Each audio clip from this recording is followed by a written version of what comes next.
మిత్రులందరికీ జై భీములు. జై భీమ్. ఈరోజు మా నగేష్ అన్న ప్రమీలక్కల గారి గారాల పట్టి అయిన జ్యోత్స్నశ్రీ పుట్టినరోజు సందర్భంగా మేము 3-4 ప్రోగ్రామ్స్ ఎంచుకొని విద్యార్థుల్లో అవేర్నెస్ ప్రోగ్రాము విద్య పట్ల సమాజం పట్ల, రెండో ప్రోగ్రాము పిల్లలలో అవగాహన కార్యక్రమము ఏర్పాటు చేయడం, మూడో ప్రోగ్రాం ఏమిటంటే పండ్ల పంపిణీ మరియు పుస్తకాల పంపిణీ జరిగింది.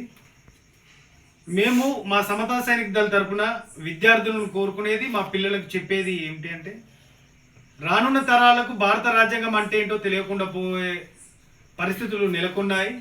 కాబట్టి పిల్లలు జ్ఞానవంతులై జ్ఞానజ్యోతులై ఈ సమాజానికి దారి చూపించాలని, భారత రాజ్యాంగాన్ని కాపాడుతూ ముందుకు పోవాలని ఆశిస్తున్నాము. మా పిల్లలకు అదే చెప్తున్నాము, మా తోటి విద్యార్థులకు అదే చెప్తున్నాము, పక్కింటి వాళ్ళకి అదే చెప్తున్నాము, ప్రతి ఒక్కరికి అదే చెప్తున్నాము. చదువు మనిషిని ఎంతో ఉన్నత స్థానానికి చేరుస్తుంది. దానికి గొప్ప నిదర్శనమే బాబాసాహెబ్ అంబేద్కర్.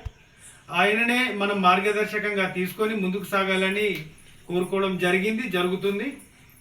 కావున మిత్రులారా, మీరందరూ కూడా జ్ఞానవంతులు కావాలి, సైన్స్కు వ్యతిరేకంగా కాకుండా సైన్స్కు దగ్గరగా బ్రతకాలని మరొకసారి ఆశిస్తూ బిడ్డకు మరొకసారి జన్మదిన శుభాకాంక్షలు తెలుపుకుంటూ అందరికీ జై భీములు తెలియజేస్తున్నాం. జై భీమ్.